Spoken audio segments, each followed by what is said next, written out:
एक ओंकार सतनाम करता पुरख निरभउ निर्वैर अकाल मूरत आजुनी सह भंग गुर प्रसाद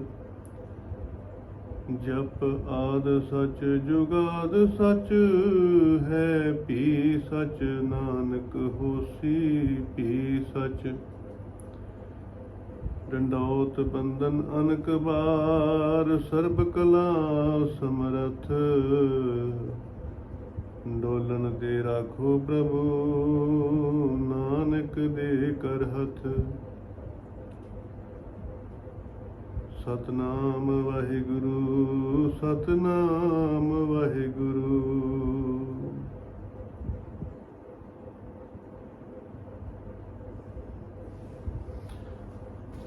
साध संगत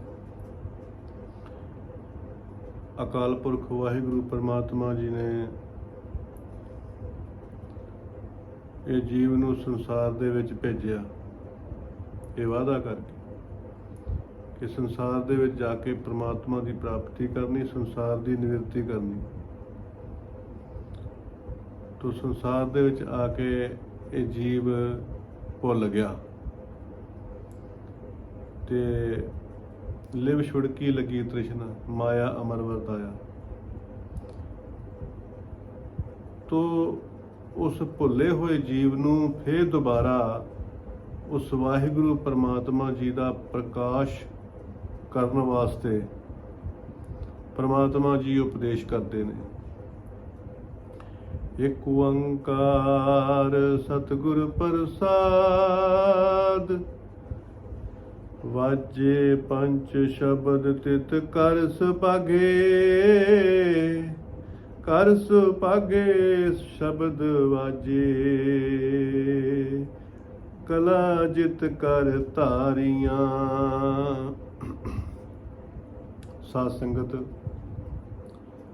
ਇਹ ਜਿਹੜੇ ਵਾਜੇ ਆ ਇਹ 5 ਪ੍ਰਕਾਰ ਦੇ ਹੁੰਦੇ ਆ। ਇੱਕ ਤੇ ਤਾਰ ਨਾਲ ਵੱਜਣ ਵਾਲੇ ਜਿਹਦਾ ਤੂੰਬੀ ਸਤਾਰ ਆਦਿਕ, ਚਮੜੇ ਦੇ ਸਾਜ਼ ਹੁੰਦੇ ਨੇ ਢੋਲਕ ਤਬਲਾ ਆਦਿਕ। ਫਿਰ ਹਵਾ ਦੇ ਨਾਲ ਚੱਲਣ ਵਾਲੇ ਸਾਜ਼ ਹੁੰਦੇ ਨੇ ਬੰਸਰੀ ਹਾਰਮੋਨੀਆ ਆਦਿਕ।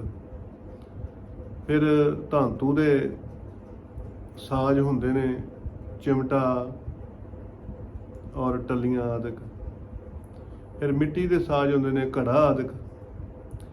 ਇਹਨਾਂ ਦੀ 5 ਦੀ ਗਿਣਤੀ ਹੁੰਦੀ ਆ। ਇਸੇ ਕਰਕੇ ਮਹਾਰਾਜ ਕਹਿੰਦੇ ਨੇ ਕਿ ਵਾਜੇ ਪੰਚ ਸ਼ਬਦ, 5 ਪ੍ਰਕਾਰ ਦੇ ਸਾਜ਼ ਹੁੰਦੇ ਨੇ। ਸੋ ਇਹ ਜਿਹੜੇ ਅਕਾਲ ਪੁਰਖ ਵਾਹਿਗੁਰੂ ਪਰਮਾਤਮਾ ਜੀ ਨੇ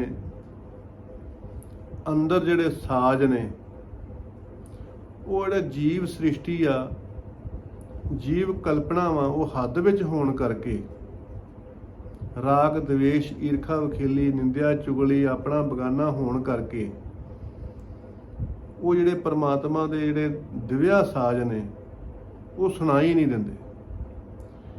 ਇਸੇ ਕਰਕੇ ਹੀ ਮਹਾਰਾਜ ਕਹਿੰਦੇ ਨੇ ਕਿ ਪਰ ਜਿਨ੍ਹਾਂ ਨੇ ਸੱਚਾ ਵਿਵਹਾਰ ਕੀਤਾ, ਸੇਵਾ ਸਿਮਰਨ ਪਰਉਪਕਾਰ ਕੀਤਾ, ਨਾਮ ਜਪਿਆ, ਤੇ ਭਾਈ ਉਹ ਭਾਗਸ਼ਾਲੀ ਹਿਰਦੇ ਹੁੰਦੇ ਆ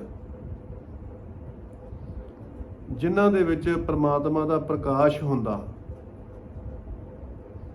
ਔਰ ਪ੍ਰਕਾਸ਼ ਹੋਣ ਕਰਕੇ ਸਾਰਾ ਬ੍ਰਹਿਮੰਡ ਉਹਨਾਂ ਦਾ ਹੀ ਸਰੂਪ ਹੋ ਜਾਂਦਾ। ਇਸੇ ਕਰਕੇ ਮਹਾਰਾਜ ਕਹਿੰਦੇ ਨੇ ਕਿ ਜਦੋਂ ਪ੍ਰਮਾਤਮਾ ਦੀ ਪ੍ਰਾਪਤੀ ਹੁੰਦੀ ਆ ਤੇ ਸਭ ਗੋਬਿੰਦ ਹੈ, ਸਭ ਗੋਬਿੰਦ ਹੈ, ਗੋਬਿੰਦ ਬਿਨ ਨਹੀਂ ਕੋਏ। ਸਭੇ ਘਟ ਰਾਮ ਬੋਲੇ, ਰਾਮ ਬੋਲੇ, ਰਾਮ ਬਿਨਾ ਕੋਈ ਬੋਲੇ ਰੇ। ਤੋ ਇਹੋ ਹੀ ਜਦੋਂ ਸ਼ੰਕੇ ਨਿਵਰਤ ਹੋ ਜਾਂਦੇ ਨੇ ਤੇ ਵਿਰੋਧੀਆਂ ਦੀ ਆਵਾਜ਼ ਵੀ ਚੰਗੀ ਲੱਗਣ ਲੱਗ ਪੈਂਦੀ ਹੈ, ਤੋ ਉਹ ਹੀ ਸਹਿਜ ਧੁਨ ਬਣ ਜਾਂਦੀ ਹੈ। ਪਰ ਅੱਜ ਦਾ ਜਿਹੜਾ ਮਨੁੱਖ ਵਾ ਇਹ ਸੁਣਨਾ ਕੁਝ ਨਹੀਂ ਚਾਹੁੰਦਾ, ਸੁਣਾਉਣਾ ਚਾਹੁੰਦਾ। ਇਸੇ ਕਰਕੇ ਹੀ ਜਿਹੜੇ ਪਿਛਲੇ ਬਜ਼ੁਰਗ ਹੁੰਦੇ ਸੀ, ਉਹ ਭਾਈ ਉਹਨਾਂ ਦੇ ਕੋਲ ਕੋਈ ਸਾਜ਼ ਨਹੀਂ ਸੀ ਹੁੰਦੇ। ਸਾਜ਼ ਤੇ ਰਾਜੇ ਮਹਾਰਾਜਿਆਂ ਦੇ ਕੋਲ ਹੁੰਦੇ ਸੀ। ਉਹਨਾਂ ਦੇ ਦਰਬਾਰ ਦੇ ਵਿੱਚ ਹੀ ਗਾਇਕ ਹੁੰਦੇ ਸੀ, ਸੰਗੀਤ ਹੁੰਦਾ ਸੀਗਾ, ਉਹ ਆਨੰਦ ਮਾਣਦੇ ਸੀ। ਜਿਹੜੀ ਆਮ ਪ੍ਰਜਾ ਸੀਗੀ ਉਹਨਾਂ ਦੇ ਕੋਲ ਕੁਝ ਨਹੀਂ ਸੀ, ਉਹ ਫਿਰ ਵੀ ਪ੍ਰਸੰਨ ਮੁੰਦਰਾ 'ਚ ਰਹਿੰਦੇ ਸੀ, ਉਹਨਾਂ ਦੇ ਚਿਹਰੇ ਪ੍ਰਸੰਨ ਰਹਿੰਦੇ ਸੀ। ਕਿਉਂ?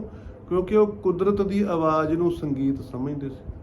ਜੇ ਖੂਹ ਚਲਾਉਂਦੇ ਸੀ ਤੇ ਖੂਹ ਦੀਆਂ ਟਿੰਡਾਂ ਹਰ ਹੱਟ ਪੀ ਤੂੰ ਤੂੰ ਕਰੇ, ਬੋਲੇ ਭਲੀ ਬਾਣ।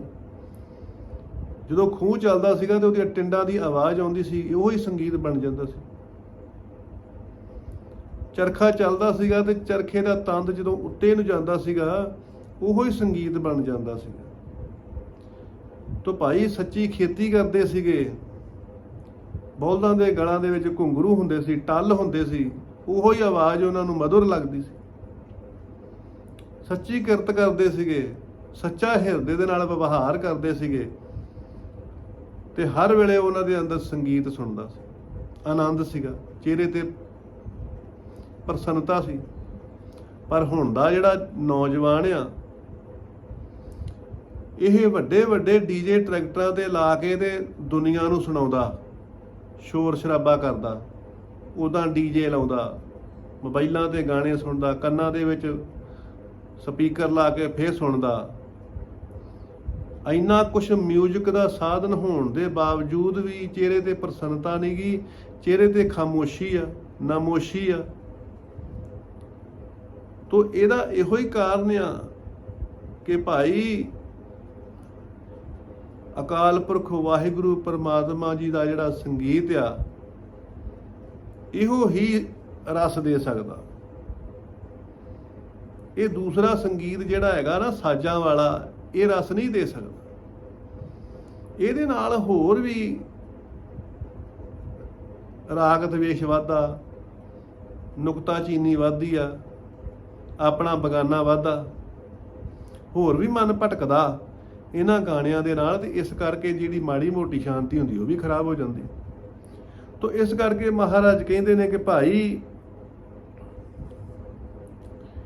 ਇਹ ਜਿਹੜੇ 5 ਪ੍ਰਕਾਰ ਦੇ ਅਨਹਦ ਨਾਦ ਆ,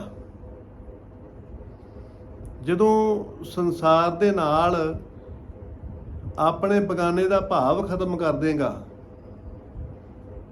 ਏਕ ਪਿਤਾ ਏਕ ਸਖੀ ਹੰਬਾਰਕ, ਤੇ ਫਿਰ ਜਦੋਂ ਸਾਰਿਆਂ ਦੇ ਨਾਲ ਸਮ ਵਿਵਹਾਰ ਕਰੇਗਾ, ਇੱਕੋ ਜਿਹਾ ਵਿਵਹਾਰ ਕਰੇਗਾ, ਤੇ ਫਿਰ ਉਦੋਂ ਜਿਹੜੀ ਸਮ ਦ੍ਰਿਸ਼ਟੀ ਬਣੇਗੀ, ਸਹਿਜ ਧੁਨ ਬਣੇਗੀ, ਸਤਿਗੁਰੂ ਮਿਲੇ ਸਹਿਜ ਧੁਨ ਬਣੀ, ਉਹ ਹੀ ਪਰਮਾਤਮਾ ਦੀ ਪ੍ਰਾਪਤੀ ਹੁੰਦੀ ਆ। ਤੇ ਪਰਮਾਤਮਾ ਦੀ ਪ੍ਰਾਪਤੀ ਹੁੰਦੀ ਆ, ਸਭ ਮੈਂ ਜੋਤ ਜੋਤ ਹੈ ਸੋਏ, ਤਿਸ ਦੇ ਚਾਨਣ ਸਭ ਮੈਂ ਚਾਨਣ ਹੋਏ, ਗੁਰ ਸਾਖੀ ਜੋਤ ਪ੍ਰਗਟ ਹੋਏ। ਤੋ ਜਿਹੜੀ ਪਰਮਾਤਮਾ ਦੀ ਅੰਦਰ ਜੋਤ ਪ੍ਰਗਟ ਹੁੰਦੀ ਆ, ਉਹੋ ਹੀ ਜੋਤ ਸਾਰੇ ਬ੍ਰਹਿਮੰਡ ਦੇ ਵਿੱਚ ਦਿਸਦੀ ਆ। ਇਸੇ ਕਰਕੇ ਹੀ ਇਹਨੂੰ ਆਪਣਾ ਬਗਾਨਾ ਜੋ ਵੀ ਭਾਵ ਹੁੰਦਾ ਖਤਮ ਹੋ ਜਾਂਦਾ, ਤੇ ਸਾਰੀਆਂ ਹੀ ਆਵਾਜ਼ਾਂ ਉਹਨੂੰ ਆਨੰਦਮਈ ਲੱਗਣ ਲੱਗ ਪੈਂਦੀਆਂ। ਨਹੀਂ ਤੇ ਮਨੁੱਖ ਜਿਹੜਾ ਆਪਣੀ ਗਰੀਬੀ ਤੋਂ ਉਹਨਾਂ ਦੁਖੀ ਨਹੀਂਗਾ ਜਿੰਨਾ ਦੂਸਰੇ ਦੀ ਅਮੀਰੀ ਤੋਂ ਦੁਖੀ ਆ। ਇਹ ਅਮੀਰ ਕਿਉਂ ਹੋ ਗਿਆ, ਉਹ ਫਲਾਣਾ ਕਿਉਂ ਚੜ ਗਿਆ, ਉਹਦੀ ਤਰੱਕੀ ਕਿਉਂ ਹੋ ਗਈ, ਇਹੋ ਹੀ ਇਹਦੇ ਸੁੱਖ ਨੂੰ ਖਾਈ ਜਾਂਦਾ, ਇਹੋ ਹੀ ਇਹਦੇ ਆਨੰਦ ਨੂੰ ਖਾਈ ਜਾਂਦਾ। ਤੋ ਇਹ ਭਾਵ, ਦੂਸਰਾ ਭਾਵ ਜਿਹੜਾ ਇਹ ਕੱਢ ਦੇ, ਤੇ ਤੇਰੇ ਅੰਦਰ ਅਨਹਦ ਨਾਦ ਜਿਹੜਾ ਸਹਿਜ ਧੁਨ ਵਾ ਉਹ ਵੱਜ ਰਹੀ ਆ, ਉਹ ਸੁਣਾਈ ਦੇਣ ਲੱਗ ਜਾਏਗੀ। ਘਰ ਸੁਪਾਗੇ ਸ਼ਬਦ ਵਾਜੇ, ਕਲਾ ਜਿਤ ਕਰ ਧਾਰੀਆਂ। ਸਾਧ ਸੰਗਤ, ਇਹ ਜਿਹੜੀ ਅਵਸਥਾ, ਇਹ ਅਵਸਥਾ ਬੇਗ ਬੁੱਧੀ ਦੇ ਨਾਲ ਪ੍ਰਾਪਤ ਹੋਈ ਹੈ। ਹਿਰਦੇ ਰੂਪੀ ਸੁਭਾਗਾ ਬਣਿਆ ਕਿ ਇਹਦੇ ਵਿੱਚ ਪ੍ਰਮਾਤਮਾ ਦਾ ਪ੍ਰਕਾਸ਼ ਹੋਇਆ, ਤੇ ਆਨੰਦਮਈ ਸਹਿਜ ਸੰਗੀਤ ਸੁਣਿਆ। ਪਰ ਮਹਾਰਾਜ ਕਹਿੰਦੇ ਨੇ ਕਿ ਭਾਈ ਕਲਾ ਜਿੱਤ ਕਰ ਧਾਰੀਆਂ, ਐਵੇਂ ਨਹੀਂ ਹੋਇਆ। ਗੁਰੂ ਨਾਨਕ ਦੇਵ ਸੱਚੇ ਪਾਤਸ਼ਾਹ ਜੀ ਨੇ ਭਾਈ ਪਹਿਲੇ ਬਾਬੇ ਪਾਇਆ ਬਖਸ਼ਦਾ ਦਰ, ਫਿਰ ਪਿੱਛੋਂ ਦੇ ਫਿਰ ਘਾਲ ਕਮਾਈ, ਰੀਤ ਅੱਕ ਆਹਾਰ ਕਰ ਰੋੜਾਂ ਦੀ ਗੁਰੂ ਗਰੀ ਵਿਸ਼ਾ। ਇਹ ਜਿਹੜੀ ਕਲਾ ਵਾ ਇਹ ਹੀ ਪ੍ਰਮਾਤਮਾ ਦੇ ਨਾਲ ਮਿਲਾਉਂਦੀ ਆ। ਗੁਰੂ ਅੰਗਦ ਦੇਵ ਜੀ ਨੇ ਗੁਰੂ ਨਾਨਕ ਦੇਵ ਜੀ ਦੀ ਪ੍ਰਸੰਨਤਾ ਲਈ ਤੇ ਕਲਾ ਦੇ ਨਾਲ ਲਈ ਆ। ਗੁਰੂ ਅਮਰਦਾਸ ਨੇ ਪ੍ਰਸੰਨਤਾ ਲਈ ਆ ਤੇ ਕਲਾ ਦੇ ਨਾਲ ਲਈ ਆ। ਇਹੋ ਹੀ ਮਹਾਰਾਜ ਉਪਦੇਸ਼ ਕਰਦੇ ਨੇ ਕਿ ਸ੍ਰੇਸ਼ਟ ਬੁੱਧੀ ਦੇ ਨਾਲ ਹੀ ਪ੍ਰਮਾਤਮਾ ਦੀ ਪ੍ਰਾਪਤੀ ਹੁੰਦੀ ਆ ਤੇ ਸ੍ਰੇਸ਼ਟ ਬੁੱਧੀ ਦੇ ਨਾਲ ਹੀ ਸੰਸਾਰ ਦੇ ਵਿੱਚ ਇੱਜ਼ਤ ਮਿਲਦੀ ਆ। ਕਿਉਂਕਿ ਜਿਹੜੇ ਪਸ਼ੂ ਹੁੰਦੇ ਨੇ ਇਹ ਬੁੱਧੀ ਮੰਡਲ ਤੋਂ ਥੱਲੇ ਹੁੰਦੇ ਆ ਤੇ ਜਿਹੜਾ ਮਨੁੱਖ ਵਾ ਇਹ ਬੁੱਧੀ ਮੰਡਲ ਦੇ ਵਿਚਕਾਲੇ ਹੁੰਦਾ ਤੇ ਦੇਵਤੇ ਜਿਹੜੇ ਨੇ ਉਹ ਬੁੱਧੀ ਮੰਡਲ ਤੋਂ ਉੱਤੇ ਹੁੰਦੇ ਨੇ। ਇਸੇ ਕਰਕੇ ਹੀ ਕਲਾ ਜਿਹੜੀ ਹੈਗੀ ਆ ਉਹ ਜੀਵਨ ਸੁਖਦਾਈ ਕਰਦੀ ਆ।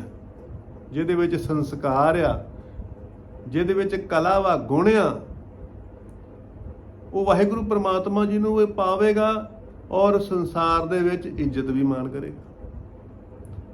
ਇਹੋ ਹੀ ਗਿਆਨ ਨਾ ਹੋਣ ਕਰਕੇ ਘਰ ਦੇ ਜੀ ਆਪਸ ਵਿੱਚ ਹੀ ਝਗੜਦੇ ਰਹਿੰਦੇ ਨੇ ਕਿ ਜਿਹੜੀ ਮੈਂ ਗੱਲ ਆਖੀ ਆ ਇਹੋ ਹੀ ਸ੍ਰੇਸ਼ਟ ਆ, ਇਹੋ ਹੀ ਸਾਰੇ ਮੰਨਣ। ਤੋਂ ਮਹਾਰਾਜ ਕਹਿੰਦੇ ਨੇ ਕਿ ਭਾਈ ਜਹਾਂ ਸੁਮਤੀ ਤਹਾਂ ਸੰਪਤ ਨਾਨਾ, ਜਹਾਂ ਕੁਮਤੀ ਤਹਾਂ ਬਿਪਤ ਨਿਦਾਨਾ। ਜਿੱਥੇ ਸੁਮਤੀ ਹੁੰਦੀ ਆ ਉੱਥੇ ਨਾਨਾ ਪ੍ਰਕਾਰ ਦੀ ਸੰਪਦਾ ਹੁੰਦੀ ਆ ਤੇ ਜਿੱਥੇ ਕੁਮਤੀ ਹੁੰਦੀ ਆ ਉੱਥੇ ਆਈ ਹੋਈ ਸੰਪਦਾ ਵੀ ਖਤਮ ਹੋ ਜਾਂਦੀ ਹੈ। ਇਸੇ ਕਰਕੇ ਹੀ ਕਿਹਾ ਜਾਂਦਾ ਵਾ ਕਿ ਸਵਰਗ ਦੇ ਵਿੱਚ ਉਹਨਾਂ ਚਿਰ ਹੀ ਵਾਸ ਮਿਲਦਾ ਜਿੰਨਾ ਚਿਰ ਪੁੰਨ ਆ। ਜਦੋਂ ਪੁੰਨ ਖਤਮ ਹੋ ਜਾਂਦੇ ਨੇ ਤੇ ਸਵਰਗ ਦੇ ਵਿੱਚ ਉਹ ਥੱਲੇ ਡਿੱਗਣਾ ਪੈਂਦਾ। ਤਾਂ ਭਾਈ ਸਵਰਗ ਜਿਹੜਾ ਹੈਗਾ ਕੋਈ ਹੋਰ ਨਹੀਂ ਹੈਗਾ। ਸਵਰਗ ਦਾ ਮਤਲਬ ਹੁੰਦਾ ਸਵਰ। ਜਦੋਂ ਪਤੀ ਪਤਨੀ ਘਰ ਦੇ ਪਰਿਵਾਰਕ ਮੈਂਬਰਾਂ ਦੀ ਸੁਰ ਰਲ ਗਈ ਤਾਂ ਉਹ ਜਿਹੜਾ ਘਰ ਹੁੰਦਾ ਉਹ ਸਵਰਗ ਹੁੰਦਾ। ਪ੍ਰਸੰਨਤਾ ਹੁੰਦੀ ਉਹਦੇ ਵਿੱਚ, ਖੁਸ਼ਹਾਲੀ ਹੁੰਦੀ। ਤੇ ਜਦੋਂ ਪਤੀ ਪਤਨੀ ਪਰਿਵਾਰਕ ਮੈਂਬਰਾਂ ਦੀ ਸੁਰ ਨਾ ਰਲੇ ਤੇ ਫਿਰ ਅਸੁਰ ਹੁੰਦੀ। ਅਸੁਰ, ਅਸੁਰ ਦਾ ਮਤਲਬ ਹੁੰਦਾ ਰਾਖਸ਼। ਉਹ ਫਿਰ ਨਰਕ ਹੁੰਦਾ ਜਿੱਥੇ ਪਰਿਵਾਰਕ ਮੈਂਬਰਾਂ ਦੀ ਸੁਰ ਨਾ ਰਲੇ, ਸਲਾਹ ਨਾ ਰਲੇ, ਸੁਰ ਨਾ ਰਲੇ, ਉਹ ਹੁੰਦਾ ਅਸੁਰ। ਅਸੁਰ ਕਹਿੰਦੇ ਨੇ ਰਾਖਸ਼ ਨੂੰ। ਉਦੋਂ ਫਿਰ ਪਰਿਵਾਰਕ ਮੈਂਬਰ ਜਿਹੜੇ ਇੱਕ ਦੂਸਰੇ ਦਾ ਨੁਕਸਾਨ ਕਰਦੇ, ਉਹੀ ਨਰਕ ਹੁੰਦਾ। ਤੇ ਇਹੋ ਹੀ ਮਹਾਰਾਜ ਉਪਦੇਸ਼ ਕਰਦੇ ਨੇ ਕਿ ਘਰ ਸੁਭਾਗੇ ਦੇ ਵਿੱਚ ਭਾਈ ਹਿਰਦੇ ਰੂਪੀ ਘਰ ਦੇ ਵਿੱਚ ਵਾਹਿਗੁਰੂ ਪ੍ਰਮਾਤਮਾ ਦੇ ਆਨੰਦਮਈ ਵਾਜੇ ਵੱਜੇ ਆ, ਸੁਭਾਗ ਆ। ਪਰ ਇਹ ਕਲਾ ਧਾਰਨ ਕਰਕੇ ਹੀ ਪ੍ਰਾਪਤ ਹੋਇਆ, ਇਹ ਮਸ਼ੱਕਤ ਕਰਕੇ ਹੀ ਪ੍ਰਾਪਤ ਹੋਇਆ, ਮਿਹਨਤ ਕਰਕੇ ਹੀ ਪ੍ਰਾਪਤ ਹੋਇਆ, ਐਵੇਂ ਪ੍ਰਾਪਤ ਨਹੀਂ ਹੁੰਦਾ। ਪੰਚ ਦੂਤ ਤੁਧ ਵਸ ਕੀਤੇ, ਕਾਲ ਕੰਟਕ ਮਾਰਿਆ। ਇਹ ਜਿਹੜੇ ਪੰਜ ਦੂਤ ਨੇ, ਕਾਮ, ਕ੍ਰੋਧ, ਲੋਭ, ਮੋਹ, ਹੰਕਾਰ, ਭਾਈ ਇਹ ਵੈਰੀ ਨਹੀਂ ਹੈਗੇ, ਮਿੱਤਰ ਆ। ਇਹਨਾਂ ਨੂੰ ਪੋਜ਼ਿਟਿਵ ਲੈਣਾ, ਨੈਗੇਟਿਵ ਨਹੀਂ ਲੈਣਾ। ਤੋ ਕਾਮ ਦਾ ਮਤਲਬ ਇਹ ਨਹੀਂ ਹੁੰਦਾ ਕਿ ਇਸਤਰੀ ਭੋਗ ਦਾ ਸੁੱਖ ਲੈਣਾ। ਕਾਮ ਦਾ ਮਤਲਬ ਹੁੰਦਾ ਕਿ ਜਿਹੜੀ ਸਭ ਤੋਂ ਕੀਮਤੀ ਵਸਤੂ ਆ ਉਹ ਇਹ ਕਾਮ ਆ, ਉਹ ਇਹ ਤਾਕਤ ਆ। ਤੇ ਮਹਾਰਾਜ ਇਹ ਉਪਦੇਸ਼ ਦੇਣਾ ਚਾਹੁੰਦੇ ਨੇ ਕਿ ਭਾਈ ਇਹਨੂੰ ਸੰਭਾਲ ਕੇ ਰੱਖ, ਇਹਨੂੰ ਐਵੇਂ ਹੀ ਗਟਰਾਂ ਦੇ ਵਿੱਚ ਨਾ ਵਹਾ। ਇਹ ਪ੍ਰੌੜ ਅਵਸਥਾ ਦੇ ਵਿੱਚ, ਬੁਢੇਪੇ ਦੇ ਵਿੱਚ ਭਾਈ ਇਹ ਸੰਪਦਾ ਕੰਮ ਆਉਣੀ ਆ। ਤੋ ਜਦੀ ਸਰੀਰ ਦੇ ਵਿੱਚ ਇਹਨੂੰ ਸਾਂਭਿਆ, ਸਰੀਰ 'ਚ ਬਾਲਿਆ, ਤੇ ਅੱਗੇ ਹੈਗਾ ਲੋਭ। ਲੋਭ ਦਾ ਮਤਲਬ ਹੁੰਦਾ ਲੱਭ, ਤੇ ਲੱਭ ਦਾ ਮਤਲਬ ਹੁੰਦਾ ਚੰਗੇ ਕੰਮ ਲੱਭ ਲੱਭ ਕੇ ਕਰਨੇ ਆ।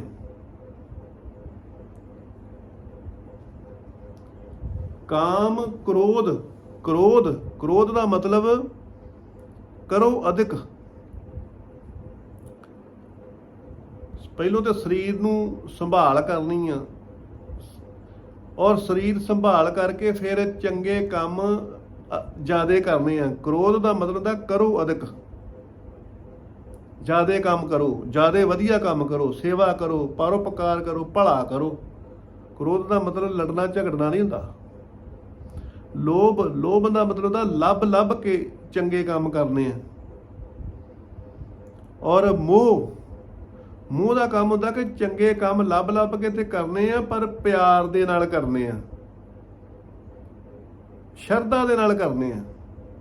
ਅੱਗੇ ਹੰਕਾਰ, ਹੰਕਾਰ ਦਾ ਮਤਲਬ ਹੁੰਦਾ ਕਿ ਸਾਰਾ ਸ਼ੁਭ ਕਰਮ ਕਰਕੇ ਤੇ ਉਸ ਤੋਂ ਬਾਅਦ ਫਿਰ ਗਰਵ ਕਰਨਾ ਆਪਣੇ ਉੱਤੇ, ਆਨੰਦ ਲੈਣਾ ਕਿ ਵਾਹਿਗੁਰੂ ਪਰਮਾਤਮਾ ਜੀ ਨੇ ਮੇਰੇ ਕੋਲੋਂ ਸੇਵਾ ਲਈ। ਇਹ ਪੋਜ਼ਿਟਿਵ ਹੁੰਦੀ ਆ। ਤੋ ਇਸੇ ਕਰਕੇ ਹੀ ਮਹਾਰਾਜ ਕਹਿੰਦੇ ਨੇ ਕਿ ਭਾਈ ਜਿਹਨੇ ਵਸ ਵਿੱਚ ਕੀਤੇ ਆ, ਵਸ ਵਿੱਚ ਕਰਕੇ ਜਿਹਨੇ ਇਹਨਾਂ ਦੇ ਕੋਲੋਂ ਚੰਗਾ ਕਰਮ ਕਰਾਇਆ, ਤੋ ਭਾਈ ਉਹਦਾ ਕਾਲ ਕੰਟਕ ਵੀ ਮਾਰਿਆ ਜਾਂਦਾ। ਸਾਧ ਸੰਗਤ, ਜਿਸ ਤਰ੍ਹਾਂ ਪਹਾੜਾਂ ਦੇ ਵਿੱਚੋਂ ਨਦੀਆਂ ਬਹੁਤ ਜ਼ੋਰਦਾਰ ਵਗਦੀਆਂ, ਤੇ ਉਹ ਨਦੀਆਂ ਜਿਹੜੀਆਂ ਉਹਨਾਂ ਦਾ ਵੇਗ ਬਹੁਤ ਤੇਜ਼ ਹੁੰਦਾ, ਤੇ ਵਿਗਿਆਨੀ ਕੀ ਕਰਦੇ ਨੇ, ਅਗਲੇ ਪਾਸੇ ਬੰਨ੍ਹ ਮਾਰ ਦਿੰਦੇ ਨੇ, ਡੈਮ ਬਣਾ ਦਿੰਦੇ ਆ। ਹੁਣ ਉਹ ਜਿਹੜਾ ਪਾਣੀ ਤੇਜ਼ ਆ ਰਿਹਾ ਸੀਗਾ ਉਹ ਸ਼ਾਂਤ ਹੋ ਗਿਆ, ਤੇ ਡੈਮ ਤੋਂ ਫਿਰ ਬਿਜਲੀ ਤਿਆਰ ਕਰਦੇ ਆ, ਤੇ ਨਾਲੇ ਉਹ ਪਾਣੀ ਜਿਹੜਾ ਉਹ ਨਹਿਰਾਂ ਦੇ ਰੂਪ ਦੇ ਵਿੱਚ ਦੀ ਖੇਤਾਂ ਨੂੰ ਲਾਉਂਦੇ ਆ। ਹੁਣ ਜਿਹੜਾ ਪਿੱਛੋਂ ਪਾਣੀ ਆ ਰਿਹਾ ਸੀ ਤੇਜ਼ ਗਤੀ ਦੇ ਨਾਲ, ਉਹਨੂੰ ਵਸ ਵਿੱਚ ਕਰ ਲਿਆ, ਤੇ ਵਸ 'ਚ ਕਰਕੇ ਨਾਲੇ ਉਹਦੇ ਤੋਂ ਬਿਜਲੀ ਲਈ ਤੇ ਨਾਲੇ ਉਹਦੇ ਤੋਂ ਖੇਤਾਂ ਨੂੰ ਪਾਣੀ ਲਵਾਇਆ। ਤੋ ਇਸੇ ਤਰ੍ਹਾਂ ਹੀ ਮਹਾਰਾਜ ਕਹਿੰਦੇ ਨੇ ਕਿ ਜੇ ਇਹ ਪੰਜੇ ਤੱਤ ਜਿਹੜੇ ਨੇ ਦੂਤ, ਇਹ ਜਿਹੜੇ ਪੰਜ ਦੂਤ ਨੇ, ਇਹ ਵਸ 'ਚ ਕਰਕੇ ਇਹਨਾਂ ਨੂੰ ਕੋਈ ਪੋਜ਼ਿਟਿਵ ਕੰਮ ਕਰਵਾਇਆ, ਭਲਾ ਕੰਮ ਕਰਵਾਇਆ, ਤੇ ਇਹ ਦੇਵਦੂਤ ਬਣਦੇ ਆ। ਤੇ ਜੇ ਇਹਨਾਂ ਦੇ ਕੋਲੋਂ ਗਲਤ ਕੰਮ ਕਰਵਾਇਆ ਤੇ ਫਿਰ ਇਹ ਜਮਦੂਤ ਬਣਨਾ। ਤੋ ਇਸ ਕਰਕੇ ਮਹਾਰਾਜ ਕਹਿੰਦੇ ਨੇ ਕਿ ਜਿਨ੍ਹਾਂ ਨੇ ਭਾਈ ਇਹਦੇ ਕੋਲੋਂ ਚੰਗੇ ਕੰਮ ਕਰਾਏ ਨੇ, ਉਹਨਾਂ ਦਾ ਕਾਲ ਕੰਟਕ ਮਾਰਿਆ। ਤੇ ਕਾਲ ਜਿਹੜਾ ਹੁੰਦਾ ਉਹ ਬਹੁਤ ਡਰਾਵਾ ਦਿੰਦਾ, ਜੀਵ ਹਮੇਸ਼ਾ ਹੀ ਡਰਦਾ ਰਹਿੰਦਾ। ਜਿਉ ਡਰਤ ਹੈ ਆਪਣਾ, ਕੈਸੋ ਸੁਣੀ ਪੁਕਾਰ, ਦੁੱਖ ਵਿਸਾਰਨ ਸੇਵਿਆ ਸਦਾ ਸਦਾ ਅਵਤਾਰ। ਮੈਨੂੰ ਬਿਮਾਰੀ ਨਾ ਕੋਈ ਲੱਗ ਜਾਵੇ, ਐਕਸੀਡੈਂਟ ਨਾ ਕੋਈ ਹੋ ਜਾਵੇ, ਮੈਨੂੰ ਕੋਈ ਘਾਟਾ ਨਾ ਪੈ ਜਾਵੇ, ਕਈ ਪ੍ਰਕਾਰ ਦੇ ਡਰ ਆਉਂਦੇ ਰਹਿੰਦੇ ਨੇ। ਬਿੱਲੀ ਲੰਘ ਜਾਵੇ ਸੜਕ ਥਾਣੀ ਤੇ ਤਾਂ ਵੀ ਜੀਵ ਡਰਨ ਲੱਗ ਪੈਂਦਾ। ਤੋ ਮਹਾਰਾਜ ਕਹਿੰਦੇ ਨੇ ਕਿ ਇਹ ਜਿਹੜਾ ਕਾਲ ਹੁੰਦਾ ਇਹ ਡਰਾਉਂਦਾ। ਜਦੋਂ ਝੂਠ ਬੋਲੇਗਾ, ਕਪਟ ਕਰੇਗਾ, ਨਿੰਦਿਆ ਚੁਗਲੀ ਕਰੇਗਾ, ਈਰਖਾ ਵਖੀਲੀ ਕਰੇਗਾ, ਰਾਗ ਤਵੇਸ਼ ਕਰੇਗਾ, ਤੇ ਫਿਰ ਭਾਈ ਇਹ ਜਿਹੜਾ ਪ੍ਰੇਤ ਹੁੰਦਾ ਵਾ, ਇਹ ਨਾਸਕਾਂ ਦੇ ਰਾਹੀਂ ਮਤੀ ਦੇ ਵਿੱਚ ਪ੍ਰਵੇਸ਼ ਕਰ ਜਾਂਦਾ, ਤੇ ਮਤੀ ਦੇ ਵਿੱਚ ਪ੍ਰਵੇਸ਼ ਕਰਕੇ ਤੇ ਫਿਰ ਇਹ ਬੁੱਧੀ ਦਾ ਹਰਨ ਕਰ ਲੈਂਦਾ। ਬੁੱਧੀ ਦਾ ਹਰਨ ਕਰ ਲੈਂਦਾ, ਤੇ ਮਹਾਰਾਜ ਦੀ ਬਾਣੀ ਕਹਿੰਦੀ ਆ ਕਿ ਬੁੱਧਮ ਹਰਣਮ ਨਰਕਮ ਪਰਣਮ। ਜਦੋਂ ਪ੍ਰੇਤ ਬੁੱਧੀ ਦਾ ਹਰਨ ਕਰ ਲੈਂਦਾ ਵਾ, ਤੇ ਫਿਰ ਭਾਈ ਆਪਣੀ ਮਰਜ਼ੀ ਦੇ ਨਾਲ ਬੁੱਧੀ ਨੂੰ ਚਲਾਉਂਦਾ, ਪ੍ਰੇਰਿਤ ਕਰਦਾ। ਪ੍ਰੇਤ ਦਾ ਮਤਲਬ ਹੁੰਦਾ ਬੁੱਧੀ ਨੂੰ ਪ੍ਰੇਰਿਤ ਕਰਦਾ। ਤੋ ਜੀਵ ਫਿਰ ਉਸੇ ਤਰ੍ਹਾਂ ਹੀ ਕਰਮ ਕਰਦਾ, ਗਲਤ ਖਾਂਦਾ, ਗਲਤ ਹੀ ਬੋਲਦਾ। ਤੋ ਇਸੇ ਕਰਕੇ ਹੀ ਉਹਨੂੰ ਕਈ ਪ੍ਰਕਾਰ ਦੇ ਰੋਗ ਲੱਗਦੇ ਆ, ਕਈ ਪ੍ਰਕਾਰ ਦੇ ਝਗੜੇ ਕਰਦਾ। ਤੋ ਮਹਾਰਾਜ ਕਹਿੰਦੇ ਨੇ ਕਿ ਜਿਹੜੇ ਭਾਈ ਨਾਮ ਜਪਦੇ ਨੇ, ਸੇਵਾ ਕਰਦੇ ਨੇ, ਸਿਮਰਨ ਕਰਦੇ ਨੇ, ਪਰਉਪਕਾਰ ਕਰਦੇ ਨੇ, ਭਲਾ ਕਰਦੇ ਨੇ, ਦਇਆ ਕਰਦੇ ਨੇ, ਤੇ ਕਾਲ ਵੀ ਉਹਨਾਂ ਦੇ ਵੱਸ ਵਿੱਚ ਹੋ ਜਾਂਦਾ, ਭੈ ਉਹਨਾਂ ਦੇ ਵੱਸ 'ਚ ਹੋ ਜਾਂਦਾ, ਉਹ ਨਿਰਭੈ ਬਣ ਜਾਂਦੇ ਨੇ।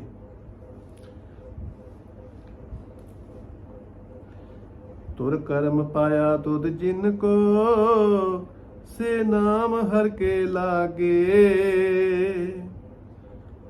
पूरब कर्म अंकुर जब प्रगटे पेट्यो पुरख रसक बैरागी। ਜਦੋਂ ਪਿਛਲੀ ਭਗਤੀ ਜਿਹੜੀ ਹੈਗੀ ਆ ਉਹ ਪ੍ਰਗਟ ਹੁੰਦੀ ਆ ਤੇ ਹੁਣ ਦੀ ਵੀ ਪ੍ਰਗਟ ਹੁੰਦੀ ਆ, ਤੇ ਫੇਰ ਮਹਾਰਾਜ ਕਹਿੰਦੇ ਨੇ ਇਹ ਸਬਬ ਬਣਦਾ, ਫਿਰ ਨਾਮ ਮਿੱਠਾ ਲੱਗਦਾ। ਸਾਚੇ ਨਾਮ ਕੀ ਲਾਗੇ ਭੂਖ, ਉਤ ਭੂਖੇ ਖਾਏ ਚਲੀਏ ਦੁਖ। ਜੇਕਰ ਨਾਮ ਜਪਣ ਨੂੰ ਚਿੱਤ ਲੱਗੇ, ਸੇਵਾ ਕਰਨ ਨੂੰ ਚਿੱਤ ਲੱਗੇ, ਬਾਣੀ ਪੜ੍ਹਨ ਨੂੰ ਚਿੱਤ ਲੱਗੇ, ਯਾਤਰਾ ਕਰਨ ਨੂੰ ਚਿੱਤ ਲੱਗੇ, ਪੁੰਨ ਕਰਨ ਦੇ ਵਿੱਚ ਚਿੱਤ ਲੱਗੇ, ਦਾਨ ਕਰਨ ਵਿੱਚ ਚਿੱਤ ਲੱਗੇ, ਤਾਂ ਸਮਝ ਲਓ ਕਿ ਪਿਛਲੇ ਜਿਹੜੀ ਭਗਤੀ ਆ ਉਹ ਜਾਗਰਤ ਹੋਈ ਆ। ਜੇਕਰ ਸੇਵਾ ਕਰਦਿਆਂ, ਸਿਮਰਨ ਕਰਦਿਆਂ ਆਬਾਸੀਆਂ ਆਉਂਦੀਆਂ, ਕੜੱਲਾਂ ਆਉਂਦੀਆਂ, ਚਿੱਤ ਨਹੀਂ ਕਰਦਾ, ਮਨ ਉਦਾਸ ਆ, ਅਕੜੇਵੇਂ ਆਉਂਦੇ ਆ, ਨੀਂਦ ਆਉਂਦੀ ਆ, ਦਾਨ ਪੁੰਨ ਕਰਨ ਨੂੰ ਚਿੱਤ ਨਹੀਂ ਕਰਦਾ, ਯਾਤਰਾ ਕਰਨ ਨੂੰ ਚਿੱਤ ਨਹੀਂ ਕਰਦਾ, ਤਾਂ ਸਮਝ ਲਓ ਕਿ ਪਿਛਲੀ ਭਗਤੀ ਜਾਗਰਤ ਨਹੀਂ ਹੋਈ। ਤਾਂ ਇਸੇ ਕਰਕੇ ਮਹਾਰਾਜ ਕਹਿੰਦੇ ਨੇ ਕਿ ਭਾਈ ਜਦੋਂ ਪੂਰਬ ਦੀ ਭਗਤੀ ਜਾਗਰਤ ਹੁੰਦੀ ਆ ਨਾ, ਅੰਕੁਰ ਹੁੰਦੀ ਆ, ਫਿਰ ਇਹ ਸਬੱਬ ਬਣਦਾ ਕਿ ਫਿਰ ਉਹ ਸ਼ੁਭ ਕਰਾਉਂਦਾ, ਪੋਜੀਟਿਵ ਕਰਾਉਂਦਾ, ਪੰਜਾਂ ਦੂਤਾਂ ਦੇ ਕੋਲੋਂ ਪੋਜੀਟਿਵ ਕਰਾਉਂਦਾ, ਸੇਵਾ ਭਾਵ ਕਰਾਉਂਦਾ, ਦਇਆ ਭਾਵ ਕਰਾਉਂਦਾ। ਤੋ ਇਹੋ ਹੀ ਫਿਰ ਮਹਾਰਾਜ ਕਹਿੰਦੇ ਨੇ ਕਿ ਭਾਈ ਫਿਰ ਉਹਦਾ ਨਾਮ ਜਿਹੜਾ, ਨਾਮ ਨੂੰ ਚਿੱਤ ਲੱਗਦਾ, ਨਾਮ ਜਪਣ ਨੂੰ ਉਹਦਾ ਮਨ ਜਿਹੜਾ ਪ੍ਰਸੰਨ ਰਹਿੰਦਾ। ਜੇਕਰ ਉਹ 5 ਘੰਟੇ ਬਹਿ ਜੇ ਸਮਾਧੀ ਲਾ ਕੇ, ਤੇ ਉਹਨੂੰ ਲੱਗਦਾ ਕਿ ਜਿਵੇਂ ਘੰਟਾ ਹੀ ਹੋਇਆ ਬੈਠੇ ਨੂੰ। ਤੋ ਇਸੇ ਕਰਕੇ ਮਹਾਰਾਜ ਕਹਿੰਦੇ ਨੇ ਕਿ ਭਾਈ ਸ਼ਰਧਾ ਜਿਹੜਾ ਪ੍ਰੇਮ ਆ ਇਹ ਅੰਦਰ ਹੀ ਹੁੰਦਾ ਵਾ, ਸ਼ਰਧਾ ਪ੍ਰੇਮ ਬਾਹਰ ਨਹੀਂ ਹੁੰਦਾ। ਜਿਵੇਂ ਪ੍ਰਸ਼ਾਦਾ ਛਕਿਆ ਤੇ ਆਨੰਦ ਆ ਗਿਆ, ਹੁਣ ਆਨੰਦ ਕਿੱਥੇ ਸੀਗਾ? ਅੰਦਰ ਹੀ ਸੀ, ਪ੍ਰਗਟ ਹੋ ਗਿਆ, ਬਾਹਰੋਂ ਨਹੀਂ ਆਇਆ, ਅੰਦਰੋਂ ਹੀ ਆਇਆ। ਇਸੇ ਤਰ੍ਹਾਂ ਸ਼ਰਧਾ ਪ੍ਰੇਮ ਜਿਹੜਾ ਹੈਗਾ ਉਹ ਵੀ ਅੰਦਰ ਹੀ ਆ। ਜਦੋਂ ਉਹਦਾ ਆਹਵਾਨ ਕਰਾਂਗੇ, ਜੀਵ ਜਦੋਂ ਆਵਾਹਨ ਕਰੇਗਾ, ਉਹਦਾ ਚਿੰਤਨ ਕਰੇਗਾ, ਇਸ਼ਟ ਦੇਵ ਦੀ ਲੀਲਾ ਦਾ ਸਿਮਰਨ ਕਰੇਗਾ, ਯਾਦ ਕਰੇਗਾ ਉਹਨਾਂ ਨੂੰ, ਤੇ ਫਿਰ ਪ੍ਰੇਮ ਭਾਵਨਾ ਜਿਹੜੀ ਹੈਗੀ ਉਹ ਅੰਦਰੋਂ ਪ੍ਰਗਟ ਹੁੰਦੀ ਆ। ਉਹ ਪ੍ਰਗਟ ਹੁੰਦੀ ਆ ਤੇ ਨਾਮ ਦੇ ਵਿੱਚ ਚਿੱਤ ਲੱਗਦਾ, ਤਾਂ ਫਿਰ ਹੀ ਅਕਾਲ ਪੁਰਖ ਵਾਹਿਗੁਰੂ ਪਰਮਾਤਮਾ ਦੀ ਪ੍ਰਾਪਤੀ ਹੁੰਦੀ ਹੈ। ਕਹੇ ਨਾਨਕ ਤਹਾਂ ਸੁਖ ਹੋਆ, ਤਿਤ ਕਰ ਅਨਹਦ ਵਾਜੇ।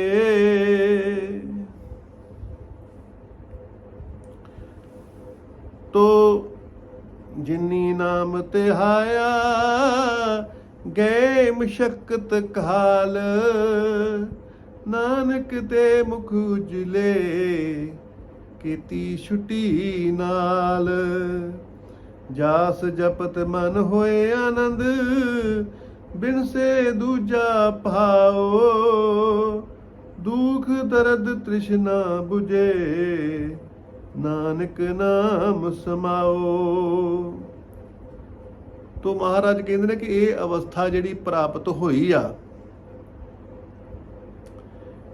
ਇਹਦੇ ਨਾਲ ਜੀਵ ਦੀ ਕਲਪਨਾ ਦੂਰ ਹੋ ਗਈ, ਭਟਕਣਾ ਦੂਰ ਹੋ ਗਈ, ਤੇ ਸਤ ਚਿਤ ਆਨੰਦ ਸਰੂਪ ਜਿਹੜਾ ਬ੍ਰਹਮ ਪਰਮਾਤਮਾ ਉਹਦਾ ਪ੍ਰਕਾਸ਼ ਹੋ ਗਿਆ। ਉਹਦਾ ਪ੍ਰਕਾਸ਼ ਹੋਣ ਦੇ ਨਾਲ ਹੀ ਜੋ ਬ੍ਰਹਮੰਡੇ ਸੋਈ ਪਿੰਡੇ, ਜੋ ਖੋਜੇ ਸੋ ਪਾਵੇ। ਬੰਦੇ ਖੋਜ ਦਿਲ ਹਰ ਰੋਜ਼, ਨਾ ਪਰੇਸ਼ਾਨੀ ਮਾਹੀ। ਇਹ ਪਰੇਸ਼ਾਨੀ ਦੂਰ ਹੋ ਗਈ, ਪਰਮਾਤਮਾ ਦਾ ਪ੍ਰਕਾਸ਼ ਹੋ ਗਿਆ, ਸਾਰੇ ਪਾਸੇ ਪਰਮਾਤਮਾ ਦੀ ਉਸ ਨੂੰ ਜੋਤ ਪ੍ਰਗਟ ਹੋਈ। ਜੋ ਬ੍ਰਹਮੰਡੇ ਸੋਈ ਪਿੰਡੇ, ਜੋ ਖੋਜੇ ਸੋ ਪਾਵੇ। ਤੋ ਮਹਾਰਾਜ ਕਹਿੰਦੇ ਨੇ ਕਿ ਜਿਹੜਾ ਪਿੰਡੇ ਦੇ ਵਿੱਚ ਪ੍ਰਮਾਤਮਾ ਪ੍ਰਗਟ ਹੋਇਆ, ਉਸੇ ਨੂੰ ਹੀ ਸਾਰੇ ਬ੍ਰਹਿਮੰਡ ਦੇ ਵਿੱਚ ਮੈਂ ਦੇਖਿਆ। ਜਦੋਂ ਸਾਰੇ ਬ੍ਰਹਿਮੰਡ ਦੇ ਵਿੱਚ ਉਸ ਨੂੰ ਦੇਖਿਆ ਤੇ ਸਾਰੇ ਬ੍ਰਹਿਮੰਡ ਦੇ ਨਾਲ ਹੀ ਉਹਦੀ ਸਾਂਝ ਪੈ ਗਈ, ਤੇ ਸਾਂਝ ਪੈਣ ਕਰਕੇ ਹੀ ਸਾਰਿਆਂ ਦੀ ਆਵਾਜ਼ ਚੰਗੀ ਲੱਗਦੀ ਹੈ। ਦੂਸਰਿਆਂ ਦਾ ਜੋ ਵੀ ਕਾਰੋਬਾਰ ਆ, ਆਵਾਜ਼ ਆ, ਰਹਿਣਾ ਬਹਿਣਾ, ਖਾਣਾ ਪੀਣਾ ਸਾਰਾ ਚੰਗਾ ਲੱਗਦਾ। ਤੋ ਉਹ ਹੀ ਸਤਿਗੁਰੂ ਮਿਲੇ ਸਹਿਜ ਧੁਨ ਲੱਗੀ, ਉਹ ਹੀ ਅਨਹਦ ਨਾਦ ਬਣ ਜਾਂਦਾ ਵਾ।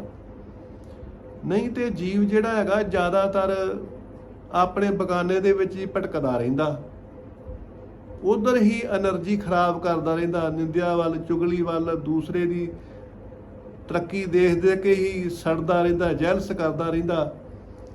ਤੋ ਇਸੇ ਕਰਕੇ ਹੀ ਉਹ ਜਿਹੜਾ ਅਨਹਦ ਨਾਦ ਆ, ਉਹ ਸਹਿਜ ਜਿਹੜਾ ਆਨੰਦ ਆ ਰਿਹਾ ਉਹਨੂੰ ਨਹੀਂ ਆਉਂਦਾ। ਤੋ ਮਹਾਰਾਜ ਕਹਿੰਦੇ ਕਿ ਭਾਈ ਇਹੋ ਹੀ ਲੋਕ ਪਰਲੋਕ ਦੇ ਵਿੱਚ ਜਾਣਾ ਹੁੰਦਾ, ਪਰਮੇਸ਼ਰ ਪਰਮਾਤਮਾ ਦੀ ਪ੍ਰਾਪਤੀ ਕਰਨੀ ਹੁੰਦੀ ਹੈ। ਤੋ ਜਦੋਂ ਸਾਰੇ ਬ੍ਰਹਿਮੰਡ ਦੇ ਨਾਲ ਹੀ ਸਾਂਝ ਪੈ ਗਈ ਤੇ ਭਾਈ ਸਾਰੀ ਪ੍ਰਕਿਰਤੀ ਦੇ ਨਾਲ ਹੀ ਉਹਦੀ ਸਾਂਝ ਪੈ ਗਈ, ਸਾਰੀ ਪ੍ਰਕਿਰਤੀ ਦੀ ਆਵਾਜ਼ ਹੀ ਉਹਨੂੰ ਸੰਗੀਤਮਈ ਲੱਗ ਗਈ, ਤੇ ਉਹਦਾ ਜੀਵਨ ਜਿਹੜਾ ਸੀਗਾ ਨਾ ਉਹ ਸਰਲ ਹੋ ਗਿਆ। ਸਭ ਗੋਬਿੰਦ ਹੈ, ਸਭ ਗੋਬਿੰਦ ਹੈ, ਗੋਬਿੰਦ ਬਿਨ ਨਹੀਂ ਕੋਏ, ਸਭੇ ਘਟ ਰਾਮ ਬੋਲੇ, ਰਾਮ ਬੋਲੇ, ਰਾਮ ਬਿਨਾ ਕੋਈ ਬੋਲੇ ਨਹੀਂ। ਤੋ ਇਹ ਭਾਵਨਾ ਬਣ ਜਾਂਦੀ ਆ ਕਿ ਹੁਣ ਵਾਹਿਗੁਰੂ ਪ੍ਰਮਾਤਮਾ ਤੋਂ ਬਗੈਰ ਹੋਰ ਕੋਈ ਹੈ ਹੀ ਨਹੀਂ ਹੈਗਾ। ਤੋ ਇਹੋ ਹੀ ਅਨਹਦ ਨਾਦ ਹੁੰਦਾ ਵਾ, ਹੋਰ ਉੱਥੇ ਕੋਈ ਸਿਤਾਰ ਨਹੀਂ ਵੱਜਦੀ, ਹੋਰ ਉੱਥੇ ਕੋਈ ਹਾਰਮੋਨੀਆ ਨਹੀਂ ਵੱਜਦਾ। ਬਸ ਜਿਹੜਾ ਬਹੁਤ ਵਿਸ਼ਾਲ ਸਕੂਨ ਆਉਂਦਾ, ਇਹੋ ਹੀ ਅਨਹਦ ਨਾਦ ਹੁੰਦਾ। ਅਨਹਦ, ਜਦੋਂ ਹੱਦ ਖਤਮ ਹੋ ਗਈ ਤੇ ਸਾਰੇ ਬ੍ਰਹਿਮੰਡ ਦੇ ਨਾਲ ਹੀ ਉਹਦੀ ਸਾਂਝ ਪੈ ਗਈ, ਤੋ ਬਿਰਤੀ ਜਿਹੜੀ ਸੀ ਫਿਰ ਉਹ ਸਹਿਜ ਹੋ ਗਈ, ਸਹਿਜ ਆਨੰਦ ਵਿੱਚ ਪ੍ਰਾਪਤ ਹੋ ਗਈ। ਤੋ ਇਹੋ ਹੀ ਅਨਹਦ ਨਾਦ ਹੁੰਦਾ। ਤੋ ਇਸ ਤਰ੍ਹਾਂ ਕਰਕੇ ਉਹਦਾ ਜੀਵਨ ਸਫਲ ਹੋਇਆ। ਤੋ ਮਨੁੱਖਾ ਦੇਹੀ ਦੇ ਵਿੱਚ ਅਕਾਲ ਪੁਰਖ ਵਾਹਿਗੁਰੂ ਪਰਮਾਤਮਾ ਦੀ ਪ੍ਰਾਪਤੀ ਕਰਨੀ ਆ। ਭਈ ਪ੍ਰਾਪਤ ਮਾਨੁਖ ਦੇ ਹੁਰੀਆ, ਗੋਬਿੰਦ ਮਿਲਣ ਕੀ ਇਹ ਤੇਰੀ ਬਰੀਆ। ਭਾਈ ਇਹੋ ਹੀ ਤੇਰਾ ਅਵਸਰ, ਇਹੋ ਹੀ ਤੇਰੀ ਬਾਰ, ਘਟ ਪੀਤਰ ਤੂੰ ਦੇਖ ਵਿਚਾਰ, ਕਹਿਤ ਕਬੀਰ ਜੀਤ ਘਿਆਰ, ਬਹੁਤ ਜਿੱਦ ਕਰੇ ਪੁਕਾਰ ਪੁਕਾਰ। ਭਾਈ ਮਨੁੱਖਾ ਦੇਹੀ ਦੇ ਵਿੱਚ ਅਕਾਲ ਪੁਰਖ ਵਾਹਿਗੁਰੂ ਪਰਮਾਤਮਾ ਦੀ ਪ੍ਰਾਪਤੀ ਕਰਨੀ ਆ, ਮਨੁੱਖਾ ਦੇਹੀ ਨੂੰ ਸਫਲਾ ਕਰਨਾ। ਲੋਕ ਸੁਖੀਏ ਪਰਲੋਕ ਸੁਹੇਲੇ, ਨਾਨਕ ਹਰ ਪ੍ਰਭ ਆਪੇ ਮੇਲੇ। ਨਾਨਕ ਨਾਮ ਚੜ੍ਹਦੀ ਕਲਾ, ਤੇਰੇ ਭਾਣੇ ਸਰਬੱਤ ਦਾ ਭਲਾ। ਸਤਨਾਮ ਵਾਹਿਗੁਰੂ, ਸਤਨਾਮ ਵਾਹਿਗੁਰੂ।